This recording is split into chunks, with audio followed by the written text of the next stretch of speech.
یعنی که دا دعا چاته نه معلومه زه د ډېر ادب او احترام سره دا وایم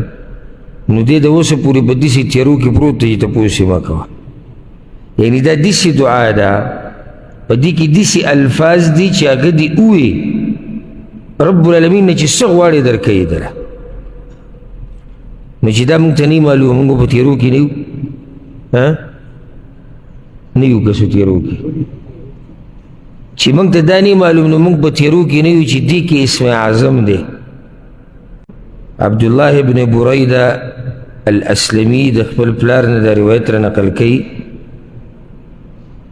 بریده الاسلمي نه وی چې سمع النبي صلى الله عليه وسلم رجلا يدعو وهو يقول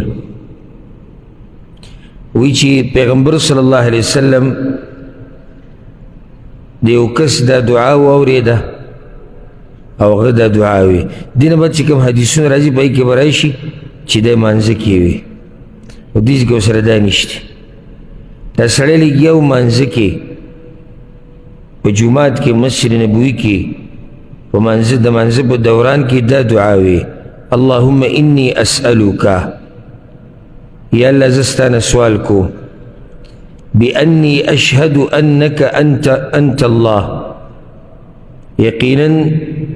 زدا قويكم جتا الله لا إله إلا أنت ستان على بلد بندقي لا يكنشت الأحد يك يوازي الصمد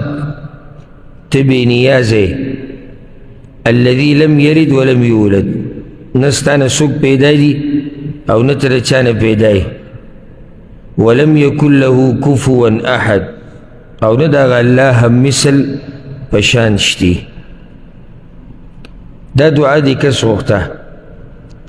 او داغ دعا دی چی دا اللہ رب العزت توحیدنا دکا دا پیغمبر صلی اللہ علیہ وسلم وی والذی نفسی بیده زما دی پاغ اللہ بن قسمی چی دا غبلاس کی زمان ساده لقد سأل الله باسمه الأعظم دی سڑی دا اللہ نے سوالو کو پا اسم عظم سرا غختن پا اسم عظم سرا اکڑا الذي اذا دعی به اجاب آغا اسم عظم چی کل پا آغی سرا سوک دعاو غاڑی نو دعاور لاللہ قبلی وإذا سئل به أعطى او چې څوک په هغې سره سوال کوي د الله نه نو هغه شیز وله ورکوي څه شی غواړي الله وله ورکوي یعنی که دا دعا چاته نه معلومه زه د ډېر ادب او احترام سره دا وایم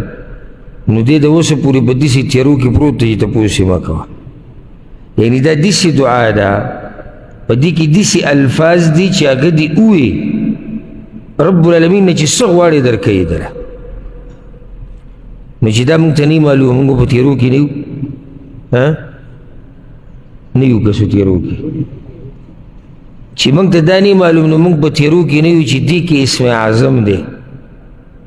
اسم اعظم د الله هغه عظیم نوم دی د الله نومونه ټول اوچت دي خو اسم اعظم پکې خاص فضیلت دی او په دې باندې ما اوږد بحث کړی کله چې ما د الله نومونه بیانول هغه تفصیلي درسونه چې مونږ کړو نو هغه اولني درسونه واورئ یو څو هلته ما تفصیلا په دې بحث کړی چې د الله اسم اعظم کوم یو دی اوس که دلته ووایو چې اسم اعظم په دې کې کوم ځای کې تاسو به څه وایئ الله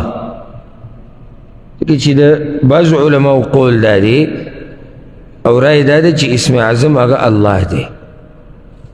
ځکه چې دا د الله هغه نوم دی چې څه کوم نوم او صفت الله له ثابتې نو دا به یادې یعنی الله الرحمن دی الله رحیم دی الله کریم دی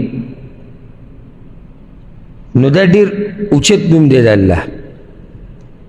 وی دې سړي پیغمبر صلی الله علیه وسلم وی دې سړي د الله نه غوښتنه وکړه په اسم اعظم سره او اسم اعظم هغه د الله نوم دی چې څوک پې څه وغواړي نو الله وله ورکوي معنی دا چې دا ته ووایي که نه دا کومه دعا چې دې کې ذکر ده د سور رنګ کې یقینا رب العالمین ستا دعا قبلوي. د دې نه یادول او دې له توجه نه ورکول دا به د انسان غفلتي او جهالت وي او کیدی شي دا د لویۍ او د تکبر په زمره کې هم راځي چې زما ضرورت نشته، موږ به خپل هر څه کوو ځان له. ها که څوک ځان الله ته ضرورتمند ګڼي او محتاج ګڼي نو هغه به د دې د یادولو ډېر کوشش کوي، ځکه چې هغه دا غواړي چې رب العالمین زما حاجتونه پوره کړي او هغه دا مني چې زما حاجتونه الله نه علاوه بل څوک نشي پوره کولی. لازم به دې دا دعا وکړي. ګوره دې دعا کې دي چې توحید ته ګوره، انت الله، ته الله یې، ته د عبادت حقدار یې. الله نوم کې دقه معنی پرته ده، لا اله الا انت، بیا ستا نه علاوه د عبادت حقدار بل څوک نشته. دا بیا د توحید مسله ده. الاحد یک یوازې، نه د الله سره په صفاتو کې، نه په ذات کې، نه په نومونو کې، په هېڅ څه کې څوک شریک نشته. الصمد بې نیازه دی الله، یعنی خلق مخلوق ورته ضرورت لري، هغه مخلوق ته ضرورت نه لري. مخلوق الله ته ضرورت لري، رب العالمین مخلوق ته ضرورت نه لري. دا الصمد. الصمد معنی دا ده، یو معنی دا ده چې خلق ورته په حاجتونو کې ضرورت لري. اوس الله رب العزت موږ ته یا زموږ دې ناستې ته چې موږ دلته ناست یو دې ته ګورې ضرورت نه لري او د سره یې مه کوه. او زه په تعجب کې شم هغه کس ته چې کله څوک عبادت کوي او اثباتي په الله باندې که ته زر کاله د خپل تندی په خاوره کې الله ته کښېږدې که نه او د دې خاورو سره خاورې شي او د بدن دې ورسره هم خاورې شي، رب العالمین له ذره برابر فایده نشي ورکولی. مه یې کوه. او که زر کاله ستا عمر یي که نه او د ټول عمر د الله نافرمانیانې کې او د الله سره دشمنیانې کې، ذره برابر د الله په بچۍ کې کمی نه راځي. کوئ خپله مرضي ده، فایده هم ستا ده، نقصان هم ستا دی. خپل عبادات په الله هم مثباتئ او په مخلوق هم مثباتئ، ځکه چې موږ عبادات د مخلوق دپاره نه کوو. ګورئ یعنی مثال زه د قرآن تلاوت کوم یا په قرآن باندې ځان پوه کوم، بیا بل ته وګوره زه چې ځان پوه کوم وګوره، ته اثباتي سره ته ولې هغه دپاره کې نه وي. زه خو د الله دپاره وي چې الله دپاره کې بیا خو د سره چاته ذکر مه کوه. نو ګوره دا توحید، الذي لم یلد ولم یولد، نه چې څوک پیدا دی او نه د چا نه پیدا دی، نه چې څوک پیدا دی نه د چا نه پیدا دی. ولم یکن له کفوا احد، او د الله هم مثل، د الله پشان هیڅوک نشته، هیڅوک نشته. او دا خو واضح خبره ده، یعنی مخلوق د خالق په شان کېدی شي؟ نشي کېدی. کوم ځای کې مخلوق او کوم ځای کې خالق. بیا فایده ذکر کړې ده. ګوره وی د السنن الکبرى، د سننو دا کتاب چې دی د امام نسائی، په هغې کې کوم حدیث چې دی چې د هغې 1152 نمبر دی، وی په هغې کې ورسره دا الفاظ راغلي دي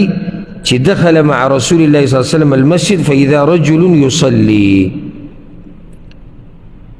چې بریده د پیغمبر صلی الله علیه وسلم سره جومات ته راغی او یو سړی ولاړ و لمونځ یې کوه. خیال هم دی که نه؟ نو دې ځای کې ورسره د مانځه الفاظ هغه راغلو. او دا علم چې دی، علم دا یاده کړئ، دا ډېر پراخه دی. یعنې ته د یوې خبرې د لاسه فیصله نشي کولی چې څو پورې تعالی الله پراخه علم نه یې درکړه. لکه اوس یو کس دغه حدیث وویل، کوم چې اولنی یې موږ وویل، امام ترمذي روایت الفاظ دغه دي. او بل کس ورته ووایي چې مانځه کې کس دعا غوښته او ته دروغجنه، حدیث کې خو سره دا نه دي راغلي چې مانځه کې دعا غوښته. دا اوس د ده سره علم کمی دی. او جاخه اکثر هغه مولیان جوړوي او عوام خو جوړی لکه چې ورسره خو علم نشته، خو هغه مولیان اکثر جاخه جوړوي چې د هغوی علم تنګي او نظر محدودي. نو دې غریب هغه څه کې لګیا دی کوم څه چې دی یاد کړي دي، بهر دی وتی نشي. نو که بهر هر څوک لګیا دی، دی ډایرکټ په هغه باندې فتوا د ګمراهۍ ورکوي او سوچ دا نه کوي چې کیدی شي دی په غلطۍ او کیدی شي دا بل کس چې دی هغه کوم چې مخامخ دی هغه په صحیح. نو ځکه علم چې دی